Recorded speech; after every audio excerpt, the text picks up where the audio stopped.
Shalom to you, amahoro ya Yesu Kristo abane nawe. Ndanezerewe cyane gose kuba Imana yakurinze kuri uyu munsi wa gatanu ukaba ukiri amahoro. Waramutse cyangwa se wiriwe, waramutse neza. Tangura usenge uyu munsi, nimba ariho ukitumviriza buno butumwa bwiza muri kino gitondo, hamagara Imana, bwira Imana ize kubana nawe ku munsi w'uyu munsi wa gatanu. Uyu ni ku munsi wa gatanu, turanezerewe cyane, turashimiye Imana yo yagize neza ikakuba hafi. Sengera uyu munsi w'uyu munsi mukumviriza kino kiganiro Ubushobozi Bw'ijambo. Tangurana umunsi na Kristo Yesu, tangura umunsi usengeye. Uyu munsi Imana ikwiyereke, uyu munsi Imana ikugenderere, uyu munsi Imana ikube hafi.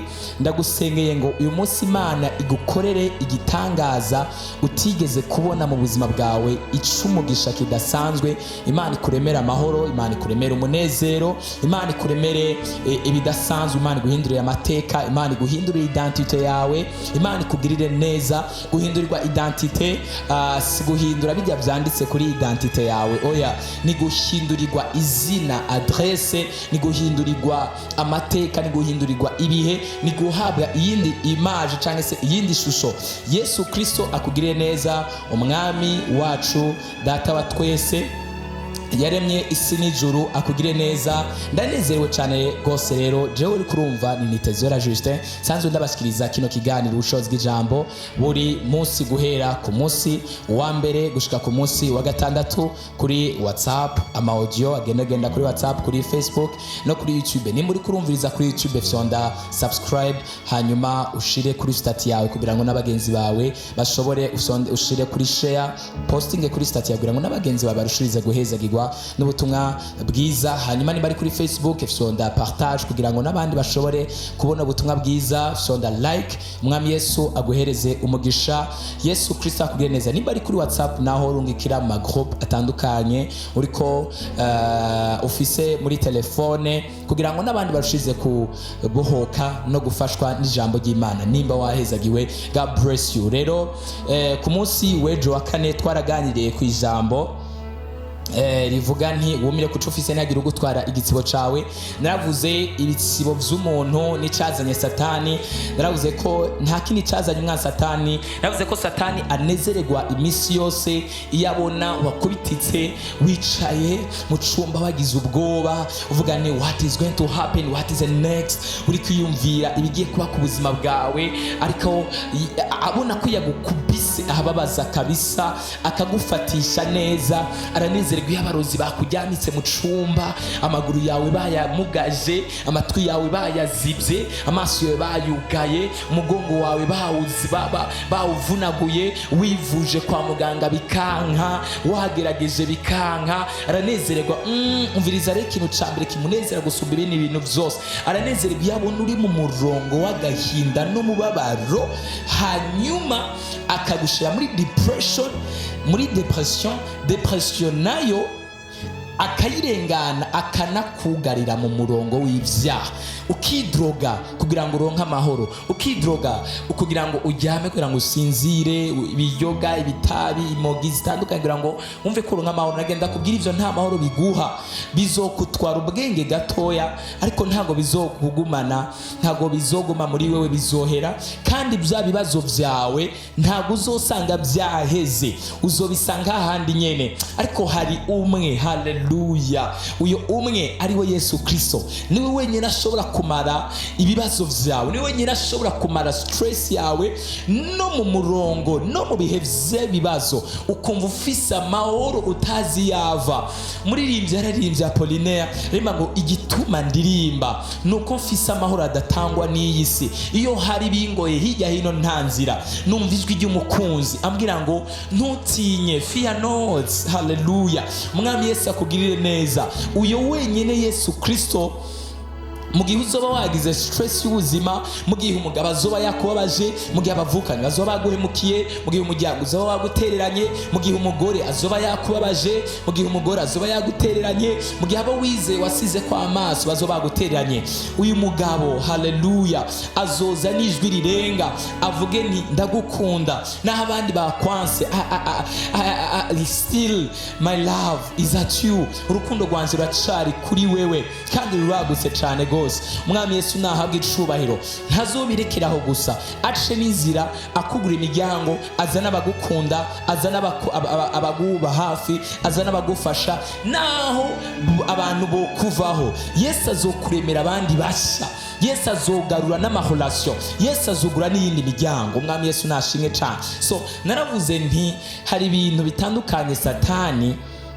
agenda ateza mu buzima bw'abantu, agenda azana mu buzima bw'abantu, mu mibiri y'abantu, mu bugingo bw'abantu, yinjiza bitandukanye in the lives of people. Yazanywe no kwica, guhonya, gutikiza. Aranezerwa iyo ariko aragutikiriza ibyawe, iyo ariko arahonya ubuzima bwawe. Ariko ijambo ry'Imana naryo rikavuga ngo nta kindi cyazanye data, ni kugira ngo cyazanye data, ni kugira ngo zironke ubugingo kandi busaguze. Zande intama ni wewe, kugira ngo uronke ubugingo kandi busaguze. So ufise isezerano ryo kuronka ubugingo kandi busaguze. Ufise promise muri Kristo Yesu yo kuronka ubugingo kandi busaguze. Rero utegezwa kuvuganira uburenganzira bwawe. Hari abantu batazi uburenganzira bwabo muri Kristo Yesu. Urabumenya cyane gose, ariko kubumenya ni kimwe, no kubugwanira n'ikindi, kubuharanira n'ikindi. Bibiliya ivuga ngo abo tugwana nabo saba inyama n'amaraso. Twebwe ntago tuzogwana n'abansi bacu mu kubakubita amakofi, ntago tugwana n'abansi bacu bimwemo aribo badayimoni tugwana nabo. Nta muntu numwe turiko turagwana mu buryo bugaragara, tugwana n'abansi bacu aribo badayimoni, kuko nibo tugwana nabo mu buryo bwo kubagwanya, mu buryo bw'amasengesho no kuduga mu yindi dimension. Imana idufashe cyane gose, Imana idutabara, Imana ihabwe icubahiro. Abo rero Satani mugari karagutwara amahoro, mugari karagutwara umunezero, mugari karagutwara uburenganzira bwawe. You don't have to be quiet. Ntago ufise guceceka, ufise guhaguruka ugasenga, ugahangana, ukagwana intambara zose. Hanyuma nimba ari ibindi bisabwa ko Imana ishobora gukora ikoresheje abantu iciye no mu bundi buryo butandukanye, ugasenga Imana ikakuba hafi kandi ikagushoboza kugwana izo ntambara. You have to be mature and you have to open your eyes and you have to fight for your rights. Mu izina ry'ubutwari kandi ry'ubushobozi ridasanzwe, izina twahawe ry'Umwami wacu Yesu Kristo. So Satani naravuze nti urabe hirya no hino ko Satani atariko aragutwara umunezero wawe. Abarozi ko batariko baragukura mu kazi kawe. Kugukura mu kazi ntago aribo basinya itegeko ryo kugukura mu kazi. Oya, bagushira ku icankiro, baguteza inyatsi, baguteza ugwanko. Hanyuma umuntu yakuraba kumva ntago akunezererewe, akumva umuteye iseseme, akumva nta gikundiro, there is no spirit of God upon you.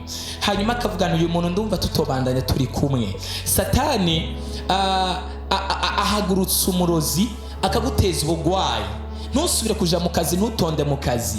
Kudatonda mu kazi kawe kavuga nti ntago ushobora kuguma udatonda mu kazi, akazi kacu kagume gapfa. Vayo, genda turondera undi umuntu ashoboye akazi. All wewe ushobora kubaza ngo ni ikintu kidasanzwe, ni ikintu gisanzwe kandi ari ingwara. Satani yaguteje, abarozi baguteje kugira ngo bikunde uve mu kazi. Ni plan satanique. So you have to open your eyes. Ufise kugura amaso ya kugira ngo ukanure kandi umenye uko uhangana n'ubushobozi bw'umwijima. Abantu bose barakuvako, abantu bose barakurekura, ivyo biguma bipfa. Indoto, my goodness. Mu ndwiza tuzoganira ku ndoto. Tuzoganira ku ndoto mu ndwiza ku munsi wa mbere.